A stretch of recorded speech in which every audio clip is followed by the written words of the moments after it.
Добрый день, дорогие друзья! С вами в прямом эфире натуропат Рина Равич.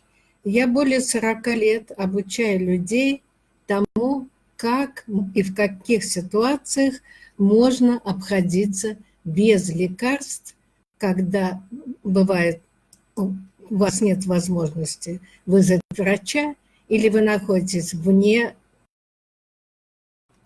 цивилизации. Сегодня я хотела бы рассказать о том, как можно кашлять на здоровье. Значит, мой авторский курс «Культура здоровья» состоит из нескольких тем, о которых я уже рассказывала. Первое – это что такое натуропатия и в каких случаях ей пользоваться. Вторая тема была «Любите на здоровье», о важности эмоционального климата в семье. Третья тема была жизненно важная «Ешьте на здоровье», как питание может стать ключом к эмоциональному и физическому здоровью. Мы также обсуждали тему «Простужайтесь на здоровье», как натуропатия может помочь при гриппе, ОРЗ, респираторных заболеваниях и простуде. Мы обсуждали вопрос о закалке и укреплении иммунитета. И вот сегодня мы подошли к теме, что такое кашель и как с ним можно справляться без лекарств. Первое, что вы должны знать, что врача вызвать надо обязательно, поскольку теперь очень многие лекарства и симптомы как бы смазаны из-за того, что многие дети привиты, и иммунитет ослаблен, поэтому он может выслушать и помочь вам разобраться в том, какое у вас состояние. Но вообще узнать о том, что такое кашель, может любой человек. Если вы возьмете чистый носовой платок, приложите к спинке, голенькой спинке больного ребенка и прислушайтесь внимательно, вы услышите такой хруст, как зимой, вот когда снег очень хрустит на морозе. Это и есть то, что это означает, что уже простуда спустилась вниз. Что такое кашель с точки зрения натуропатии? Натуропаты не разделяют заболевания по названиям органов, а разделяют их на 4 главные группы. Первая группа – это заболевания, про которые еще Гиппократ, основоположник клинической медицины, говорил, что острые заболевания – это друг человека, а хронические заболевания – это его враг. Значит, вторая группа заболеваний – это подострые заболевания. Вот кашель к ним относится, потому что если острое заболевание, которое сопровождается повышенной температурой, сильным насморком, ознобом, и при этом не используют главный принцип натуропатии вывести болезнь изнутри наружу, а заглушают ее с помощью спреев или что там сейчас в моде, я никогда не успеваю за рекламой лекарств следить по телевизору, то это все спускается в бронхи и в легкие. Наша задача сделать так, чтобы кашель не стал хроническим, и чтобы у вашего пациента или у вас не наступило воспаление легких. Поэтому это подострое состояние. Если все-таки вы не справляетесь без лекарств и как бы с помощью антибиотиков заглушаете это подострое состояние, то наступает третья фаза, так называемые хронические заболевания, которыми все знаем, и чем больше увеличивается срок жизни людей, тем, к сожалению, больше возникает хронических заболеваний. Четвертая фаза – это дегенеративные заболевания, когда уже ресурсы внутреннего организма исчерпаны, и здесь наступают уже серьезные заболевания, как астма и онкология. Но мои любимые натуропаты, которых я имею честь представлять, что ни одна болезнь не нападает на человека, как вор в ночи. Прежде всего, организм использует многократно разные способы вывести болезнь изнутри наружу. Мой заочный учитель Бернард Йенсен, великий натуропат и иридолог, у которого 40 лет был свой натуропатический санаторий, говорил, что рак надо наесть, надышать, а нервничать в течение 20 лет. Но сейчас у нас такая простая вещь, как кашель. Давайте попробуем использовать нелекарственные методы оздоровления во время кашля для того, чтобы этот кашель не стал хроническим. При этом мы должны помнить, аппарат рассматривать как единое целое. Поэтому, чтобы справиться с кашлем, надо воздействовать на все главные органы выделения. Самый главный орган выделения – это у нас кожа. Великий врач Залманов в книге «Тайная» говорил фразу, которую вы должны запомнить, потому что в любой ситуации она может вам, что кожа – это вторая печень, третья легкая и третья почка. Попробуйте, вы или ваш ребенок кашляет, и вы увидите, что нелекарственные методы оздоровления помогут вам справиться с кашлем эффективно, и организм после этого как бы избавится от того, что у него накопились шлаки или токсины, называйте это как хотите, и станет более крепким. Значит, как мы воздействуем на кожу? Это различные компрессы. Мы помним, когда я рассказывала про тему, у нас была про стужательство на здоровье, я говорила о холодных обертываниях, которые нужно делать при повышенной температуре. Но когда кашель, это уже подострое состояние, большей частью температура очень невысоко повышается, там 37, 37,2, можно использовать различные компрессы. Начинаем всегда с самых простых. Самый простой, доступный, я не говорю о том, что все компрессы, которые я вам предлагаю, абсолютно стоят какие-то копейки буквально. Это что тоже очень важно. И особенно масляный компресс важен для маленьких, для грудных детей. Вы наливаете в стакан немножко подсолнечного масла, или можете купить бутылку комфортного масла, открыть ее и поставить в чашку с горячей водой, и этот стакан ставите в кастрюльку с горячей водой просто около себя, чтобы оно чуточку нагрелось. Дальше вы берете наше любимое рабочий инструмент, хлопчатобумажное или льняное кухонное полотенце. Намочили в этом подсолнечном масле или в комфортном масле, отжали и обернули вокруг ребенка от подмышек до пупка. Сверху вы кладете вощеную бумагу или пергаментную бумагу или компрессную бумагу, которая всегда есть в доме у хороших хозяек, которые пекут пироги. И сверху закрываете шерстяным шарфом. У меня-то для этой цели есть шарф, который я использую 40 лет буквально.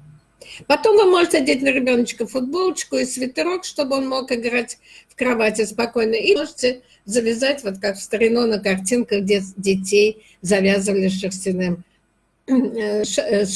платком через плечи сзади. Это первый, самый простой масляный компресс. Держите его часа 2. Очень хорошо сделать ребенку перед дневным сном и на ночь. Даете попить травки, которые мы сейчас обсудим, и он, значит, себе спокойно играет.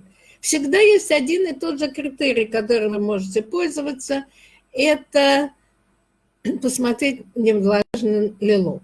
Если лоб влажный, значит, не раньше, чем через 1,5-2 часа. И при этом мы всегда помним железное правило натуропатов. Если пациент во время компресса или обертывания заснул, ни в коем случае его не будите. Проснется, вы тогда можете отвести его в ванну, там распаковать и принять теплый душ. Значит, компресс из растительного масла. Более сильный компресс для более старших детей – это компресс из сока черной редьки, который русская народная медицина очень активно использует при кашле. Но этот компресс сначала нужно намочить в подсолнечном масле, наше любимое рабочее кухонное полотенце, а потом уже в соке черной редьки. А остальное все то же самое. Третий вариант компресса – это в те времена, когда еще было сложность из продуктов. Мы всегда брали литр молока, нагревали его, и в тот момент, когда он собирается закипать, выливали туда литр кефира, размешивали ложкой и выключали. И процеживали через марлю. Марля остается творог, кстати, очень вкусный. А сыворотку вы можете использовать для пресса. Кстати, эту сыворотку из-под творога можно использовать для питья. Она очень хороша для больных артритом. Я по-прежнему кашляю. Значит, следующий компресс – это мой любимый компресс, который я вычитала у Авиценны. Вряд ли есть много людей, которые смогли одолеть все 6 томов. Я очень горжусь тем, что делала. И компрессом Авиценны пользуюсь ближайшие 40 лет. Делать его исключительно просто. 1 столовая ложка меда, 1 столовая ложка муки и 1 столовая ложка холодной кипяченой воды. Вы делаете такую, лепешечку и выкладываете ее на спинку. Можете сделать по 2 столовых ложки, чтобы было побольше. На спинку очень аккуратно, очень нежненько. Особенно вдоль позвоночника, под лопатки. И спереди, и с боков мажете этой лепешечкой.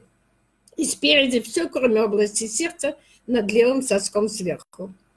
Заворачиваете кухонное полотенце, вощеная бумага, шерстяной шарф, теплое дело. Компресс Авиценны я обычно использую на ночь. Обычно я так делаю. Первый день масляный компресс на ночь, второй день компресс Авиценны и третий день мой любимый компресс творога. Первый раз я про компресс из творога услыхала, когда я еще была совсем юная натуропатка, от 90-летнего врача, который работал земским врачом когда-то. Он сказал, если вы не принимаете антибиотики, вы можете воспользоваться компрессом из творога. Вот, пожалуйста, если вы не принимаете антибиотики, попробуйте компресс из творога. Но прежде чем его рассказать, позвольте мне немножечко отойти рассказать про компресс из творога, поскольку с него началась моя натуропатическая деятельность. Много-много лет назад я шла по лестнице в своем доме, я еще жила тогда в Калинине, в Тверь, и увидела рыдающую соседку. Значит, на мой вопрос, в чем дело, сказала, что вот у нее ребенок 4-й раз за год воспаление легких, они не вылезают из больницы, ребенку 4 года. Я говорю, если вот вы готовы рискнуть, давайте сделаем компресс из творога. И рассказываю, что кроме того, что я услыхала рецепт этого компресса от земского врача, которому было 90 лет, я потом вычитала ее в замечательной совершенно книге «Коренной русский народный лечебник», где были собраны рецепты 8 поколений русских знахарей. Хотя сейчас прогресс наступает невероятными темпами, пожалуйста, я вас очень прошу, не относитесь с пренебрежением к знаниям, опыту, мудрости и интуиции прошлых поколений. Потому что если бы этого не было, то и вас бы не было. Не всегда были лекарства, а народная медицина в течение тысячелетий хранила и передавала следующим поколениям нелекарственные методы оздоровления. И вот компресс из творога. Когда-то в 1958 году, вот недавно праздновали 50 лет, вы знаете, что было 7 человек, которые вышли на Красную площадь с лозунгом «За вашу и нашу свободу», и среди них был один из моих близких друзей, Константин Иосифович Бабицкий, который сыграл очень большую роль в моей жизни. Через много лет, уже после того, как он сидел и был в ссылке, он приехал ко мне в гости, и в ответ на мой вопрос сказал гениальную фразу. Он сказал, мне надоело потреблять культуру, я хочу ее создавать. Я посмотрела на него с полным изумлением и говорю: Костя, а я-то что буду создавать? Как что, сказал Костя, культура здоровья, потому что за неделю до этого я вылечила его от воспаления легких с помощью вот этого замечательного компресса из творога, хотя он выкуривал пачку сигарет в день. Значит, как делается компресс из творога? Качество творога совершенно не важно. Даже когда были такие творог в пластмассовых пакетах, даже его использовали. Если творог замороженный, зимой можете положить его на батарею, чтобы он чуточку разогрелся. Если у вас есть мед, вы можете на пачку творога добавить столовую ложку меда, сделать из этого лепешку и очень аккуратно ее, значит, процесс мы сейчас все обсудим. Значит, вы раскладываете на кровати шерстяной шар, сверху полотенце, чтобы ничего не портилось, сверху вощеную бумагу и сверху наше кухонное полотенце, которое мы используем, хлопчатобумажное или льняное. Выкладываете тонким слоем творог с медом, и ребенок ложится на этот творог, и вы нашлепываете его аккуратно, творог с боков, спереди. Вот очень важно здесь, когда вы наклоняете подбородок, вот это вот место, здесь особенно важно. Значит, кроме области над левым соском сверху, значит, аккуратно выложили творог и быстренько заворачиваете кухонное полотенце, вощеная или пергаментная бумага, еще одно полотенце, чтобы творог не высохнул, и сверху шерстяной шарф. Я обычно всегда рекомендую завязать как следует творог, вот этот компресс из творога вот этим шарфом, как в старину завязывали на сильном морозе деревенских детишек. Шаль теплую через плечи, так, чтобы завязать сзади. Все, ложится ребенок спать. Вы даете ему попить травки, которые мы сейчас обсудим подробно. Компресс из творога самое главное. Ни в коем случае не разворачивать ночью. Вот это самое правило. Вы держите всю ночь. Если окажется, что ребенок капризничает или что-то, вы сидите около него, заговариваете ему зубы, даете ему попить травки, даете ему, поете ему песенку, всячески делаете компрессы с творога, ни в коем случае нельзя разворачивать ночью. Утром вы идете прямо с ребенком вместе с этим компрессом, несете или ведете в ванну и разворачиваете компресс там. Один раз была очень смешная история. Я была в Петербурге и в гостях у людей, которые не знали, что я занимаюсь нелекарственными методами оздоровления, а знали меня только как научного сотрудника в те времена. И ребенок, девочка 14 лет, начала жутко кашлять. А у них в семье была наследственная астма, поэтому уже кашляла как следует. Я сказала, ну давайте сделаем компресс из творога. Значит, мама с большим недоверием, но все-таки сделала, потому что ребенок кашлял так, что просто у всех душа разрывалась. И она перестала кашлять. Я специально осталась у них ночевать для того, чтобы утром объяснить ей, как это сделать. Но я тогда не знала, и мы стали разворачивать в комнате, а у них были роскошные ковры, и она вместо того, чтобы сказать спасибо, что ребенок перестал кашлять, говорит, вот видишь, ты мне все ковры испортил. Поэтому с тех пор я всегда говорю, прямо в компрессе идете в ванну, там разворачиваете и принимаете теплый душ. И на компресс, по компрессу, по тому, как выглядит компресс из творога, вы можете узнать, есть у ребенка воспаление легких или нет. Если компресс творог обычный цвет свой не меняет, как был белый, это если вы добавили меда, значит просто глубокий бронхит. Если зеленоватые пятна и творог спекшийся и даже не очень хорошо пахнет, значит воспаление легких, не нужно идти и делать рентген. И, значит, нелекарственные методы свою роль выполнили, они не помогают. Если очень тяжелое воспаление легких, тогда надо принимать курс антибиотиков, которые врач назначит. Но есть одно правило, которое вы железно должны помнить. Если вы принимаете антибиотики, ни в коем случае нельзя бросать антибиотики посередине. Нужно провести весь курс полностью. После окончания приема антибиотиков восстановить здоровую микрофлору с помощью пробиотиков, которых сейчас большое количество в аптеках продается. Значит, вы видите, мы с вами обсудили несколько вариантов компрессов. Масляный компресс, компресс из масла и сока черной редьки, компресс из сыворотки, компресс авиценна, мед, мука, холодная кипяченая вода. И самый сильный и самый эффективный – это компресс из творога. Вы можете каждый день делать на ночь что-то другое и этим самым помочь ребенку. Значит, как один из вариантов есть, можно использовать различные растирки. Самая простая растирка – это чуточку растопить сливочное масло и туда натереть на мелкой терке чеснок. Можно использовать вьетнамский бальзам «Звездочка». Недавно я увидела в аптеке, что сейчас есть вьетнамский бальзам «Звездочка» с прополисом. Прополис – это лучший и самый сильный антибиотик, который придумала природа, и используйте его очень активно. Есть растирки, в деревнях делают растирки из внутреннего сала, из гусиного сала, из барсучьего сала, из медвежьего сала. И есть места, в которых эти названия не кажутся такими невероятными, хотя на днях в аптеке в инспекции я увидела растирку с барсучьим салом. Так что прогресс достиг и этого. Вот вы видите эти различные растирки, вы растираете спину, бока и вперед, кроме области сердца, и очень хорошо растереть ножки. Так что у вас масса всяких возможностей, чтобы справиться с кашлем без лекарств. Даете пить ребенку во время кашля. То же, что советуют натуропаты во время любого острого или подострого состояния.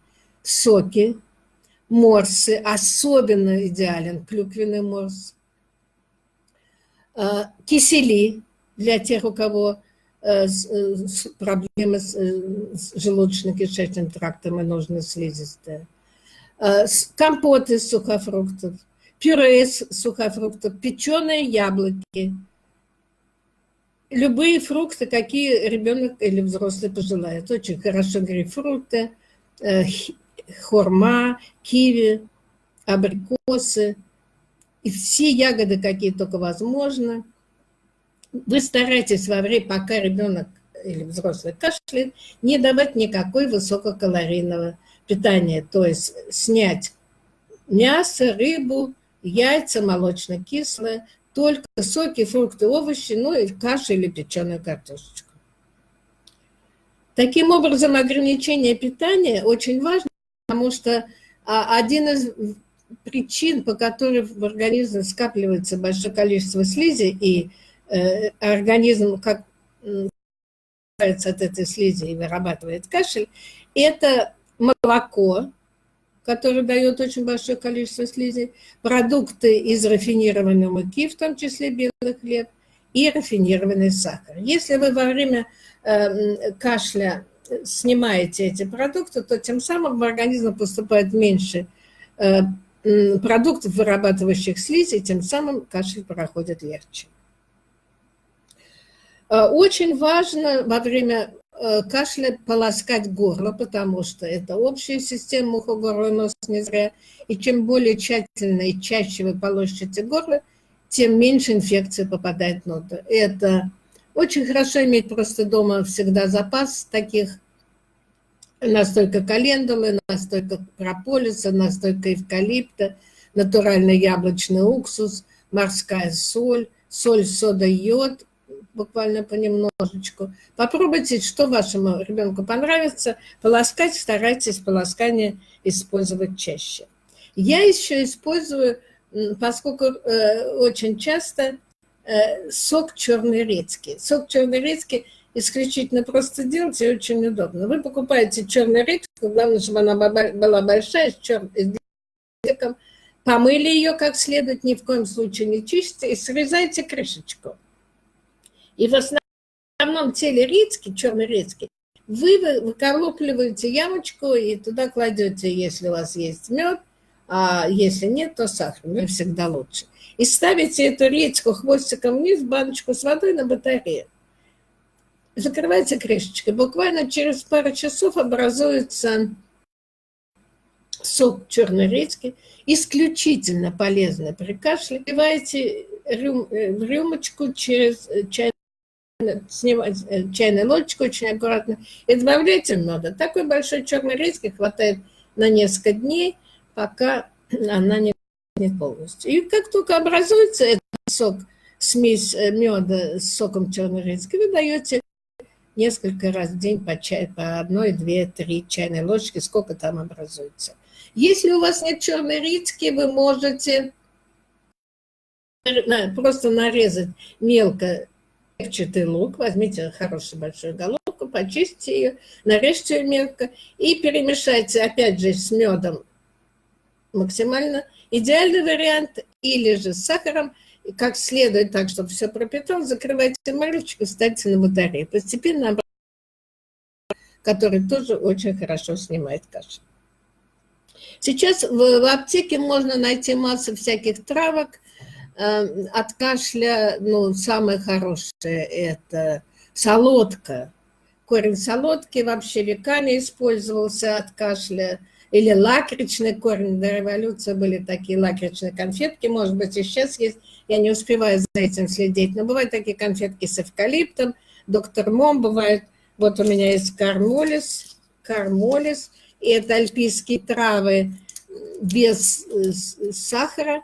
То вы используете, даете сосать ребенку для того, чтобы максимально использовать вот, натуральные травы. Что еще мы используем? Можно сделать такой рецепт, который рекомендует великий натуропат доктор Джарвис, который изучал народную медицину Франции и выходцев из Франции, когда они жили в Америке. Они жили в основном в штате Вермонт, и выяснилось, что в штате Вермонт самое большое количество долгожителей. Тогда доктор Джарвис стал изучать народные рецепты, и вот он нашел рецепт яблочного уксуса, натурального яблочного. Яблочный уксус можно сделать самим, поскольку сейчас самый идеальный сезон для сбора яблок. Можно купить в магазине, только прочитайте, чтобы там было написано не просто уксус, а натуральный яблочный уксус. Вы можете использовать натуральный яблочный уксус для полоскания горла, а также можете сделать вот рецепт Джарвиса от кашля, который, значит, или берется сок одного лимона, лимон только надо предварительно проварить, и потом и выжать из него сок, или приблизительно там 1-2 столовых ложки натурального яблочного уксуса. Добавляете 2 столовых ложки очищенного глицерина в стакан, и доверху этот стакан с медом добавляете. Таким образом, вот эту смесь вы используете по чайной ложке, если не очень сильный кашель, через каждый час-два, потом по десертной ложке, потом по столовой. И это очень простой рецепт. Лимон или яблочный очищенный глицерин плюс мед при кашле совершенно замечательно. В старину использовали при кашле чеснок, очищали, клали марлечку, извешали эту около кровати, когда кашляет ребенок. Особенно это важно, когда коклюш. Это старинный церковный рецепт, мне как-то игуменя его рассказала. Чеснок вешают около кровати для того, чтобы аромат, аромат чеснока убивал бактерии. Очень важно, когда ребенок, чтобы вызвать врача, чтобы он проверил, есть специальный анализ, дают мокроту, чтобы выяснить, нет ли коклюша. Это сейчас, поскольку некоторые дети не привитые, то коклюш снова стал появляться, пугаться этого нельзя, вы делаете, не стоит, вы делаете все те рекомендации, которые я вам сказала, значит, ограничение питания, компресс. И при коклюше очень важно знать, что как только ребенку становится лучше, его надо вывести на свежий воздух, а идеальный вариант – это просто поехать куда-нибудь, сменить место. Но я помню, что там когда в клубе «Здоровая семья» какие-то дети заболевали коклюшем, они всегда улетали к своим родителям, там, например, в Саратов или в Петербург, и коклюш проходил спокойно. Это очень понимать, что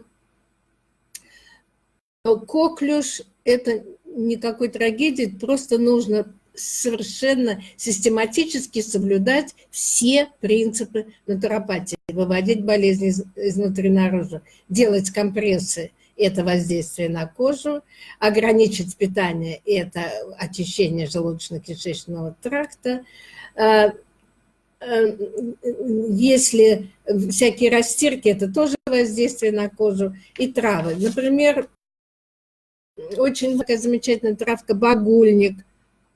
Я несколько раз уже рассказывала, что одна из первых книг по травам, одна из лучших, которой я пользовалась, это книга Нассаля «Лекарственное применение на народе». Нассаль – это был замечательный священник, целитель, знахарь и травник XIX века. Его сын собрал все его рекомендации. И так в 1959 году вышла такая книжка. У меня был ксерокс, с которым я не расставалась никогда, ни в какой ситуации. Когда у нас был клуб «Здоровая семья», летние лагеря, у меня всегда на видном месте лежал этот ксерокс Нассаля. И вот Нассаль пишет, что несчастные обездоленные астматики не знают, какое благословение, каким благословением для них может явиться багульник с крапивой. Делают отвар багульника с крапивой, 1 столовая ложка багульника, 1 десертная ложка сухой крапивы, заваривают, настаивают как чай в заварочном чайнике, процеживают и пьют с медом. Еще есть травка, которую, к сожалению, сейчас я не помню латинское название, исландский мох, который я очень много лет использую, вычитала я про нее в книжке «Русский народный лечебник» Куренова, и многие годы, когда мы в лагерях, всегда дети у меня обязательно должны были собирать исландский мох.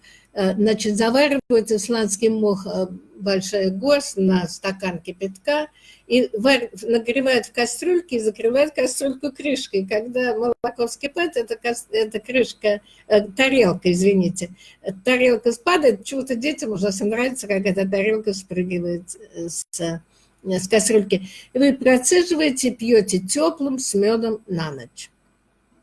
Если нет исландского мха, сейчас можно в любом магазине купить инжир, можно нарезать 2-3 крупные ягоды инжира, прокипятить их в молоке. В этом случае молоко используется как лекарство, а не как еда.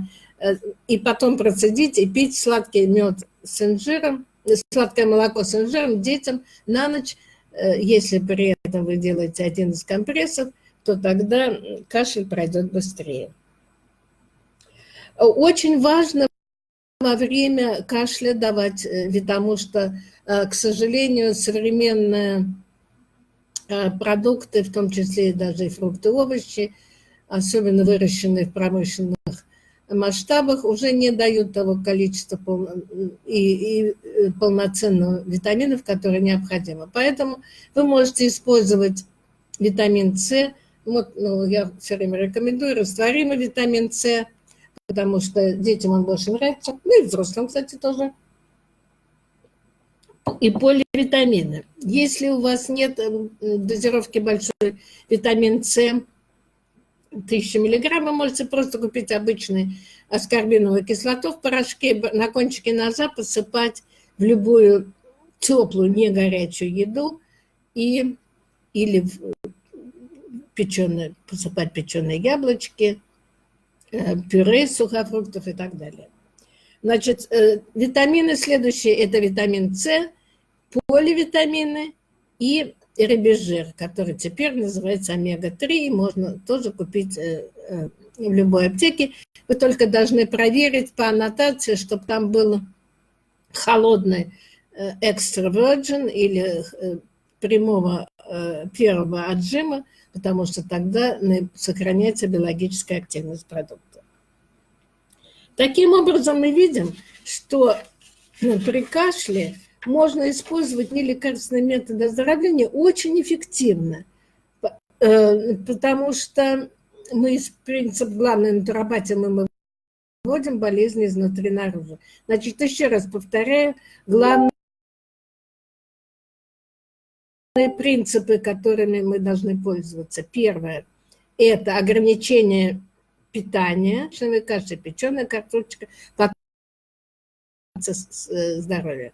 Второе – пить максимальное количество соков, шиповник очень хорошо, можно делать компоты, можно делать кисели и пить травки от кашля с медом. Но у меня в книжке «Копилка семейного здоровья», собственно, по которой я рассказываю, на очень большое количество всяких рецептов, трав, но сейчас я просто рассказывать об этом не буду, потому что так на память я не помню, а читать по книжке мне не хочется. Значит, «Копилка семейного здоровья», «Как укрепить здоровье семьи без лекарств». Здесь есть целая отдельная глава большая «Кашляйте на здоровье», в которой рассказывается про все эти принципы. Авторские экземпляры вы всегда можете заказать у меня, написав мне на мою электронную почту renata.ravich2011@yandex.ru, потому что по независимым от меня обстоятельствам мои книги не продаются в книжных магазинах. Очень четко и конспективно рассказывается о том, как справиться с кашлем. В моей книжке «Скорая помощь. Рецепты природы. Карманный справочник натуропата на каждый день». Здесь прям можно открыть и посмотреть, как делать компресс из меда, как делать компресс из твердого, как делать медовый пластырь Авиценны, какие травки нужны, какие натирки при кашле. Очень важно, чтобы беременные женщины ни в коем случае не хватались за лекарства, когда в период беременности, и в этой книжке «Письма к будущей матери. Как родить здорового ребенка» вы тоже можете узнать массу всяких вариантов того, как справиться беременной женщине с кашлем без лекарств. Заказывайте книги, это книжка, 3-е издание, и «Копилка семейного здоровья», 2-е издание. Эти книжки помогут вам быть независимыми и сохранять свое здоровье, здоровье своих близких на долгие годы. Помните о том, что учиться быть здоровым никогда не поздно. Вообще натуропат считает, что пока человек не использовал нелекарственные методы оздоровления, его нельзя считать безнадежным. И у меня есть книжка «Биология надежды». Как стать исключительным пациентом, я надеюсь, что у меня хватит возможностей и сил для того, чтобы про нее рассказать. Это не лекарственные методы помощи при онкологии. Но сейчас у нас простой обыкновенный кашель. Попробуйте один раз набраться мужества и справиться с ним без лекарств. И вы увидите, насколько это для вас пойдет вам на пользу. По теме лекарств, кашляйте на здоровье уже более-менее я все рассказала, что можно.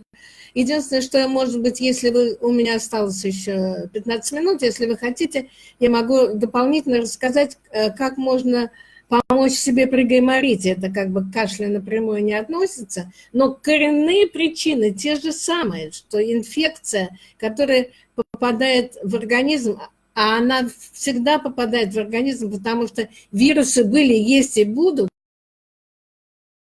и все зависит. В частности, гайморит – это доказательство того, что была неправильная еда в течение многих лет. Это очень большое количество молока употреблялось, которое дает большое количество слизи, и белого хлеба, и рафинированного сахара, который тоже дают большое количество слизи. Поэтому при гайморите, конечно, можно делать сейчас этот чудовый прокол, который большей части не помогает, а можно использовать нелекарственные методы оздоровления. Значит, как профилактика, свести к минимуму молоко, заменить его молочно-кислым продуктом, свести к минимуму белый хлеб, заменить его черным хлебом и хлебом из цельной муки, и использовать способы, которые могут помочь избавиться от слизи. Но некоторые очень смешные. Например, крутое яйцо сварить, помазать переносицем вазелином, извините, я должна снять очки, и катать вот крутое яйцо здесь. делают травки, заваривают травки, тысячелистник, зверобой, липовый цвет, уже заранее в марлевые мешочки, в чашку с горячей водой. Потом тоже помазали нос и положили их как на седло вот на нос. Течет из нос, начинает течь большое количество слизи. Вы спокойно вытираете. Очень хороший способ прыгаем ванна качели Залманова. Один день парит руки, другой, когда парит руки, очень важно, когда вы кладете руки в таз с водой, можно туда соду добавить, так, чтобы все верхний план туловища было закрыто, и прямо закрыто было тазик, чтобы вы под полотенцем парили руки. А второй день ванна качели. Я уже рассказывала, что можно использовать, налить бутылку горячей воды и катать голыми ножками. Это очень хорошо тоже гайморите. Нагреть гречку сухую на чистой сухой сковородке и в ней, так сказать, погреть ноги. Можно делать ванны с морской солью. Вариантов очень много. Важно то, что вы должны постараться избавиться от этой накопившейся слизи без лекарств для того, чтобы освободить мозг от излишних шлаков и токсинов. То есть оказывается, что нелекарственные методы оздоровления, они именно хороши для профилактики хронических заболеваний. Поэтому вот я несколько раз говорила, и сейчас еще раз, 1000 раз подчеркиваю, не вырезайте гланды, потому что гланды – это солдаты, которые стоят на страже здоровья и входа в организм. Когда гланды вырезают, все забывают о том, что гланды – это часть единой лимфатической системы, которая занята именно тем, что она абсорбирует из всяких разных уголков организма шлаки и токсины и выводит их наружу. Полощите горло. И тогда это поможет...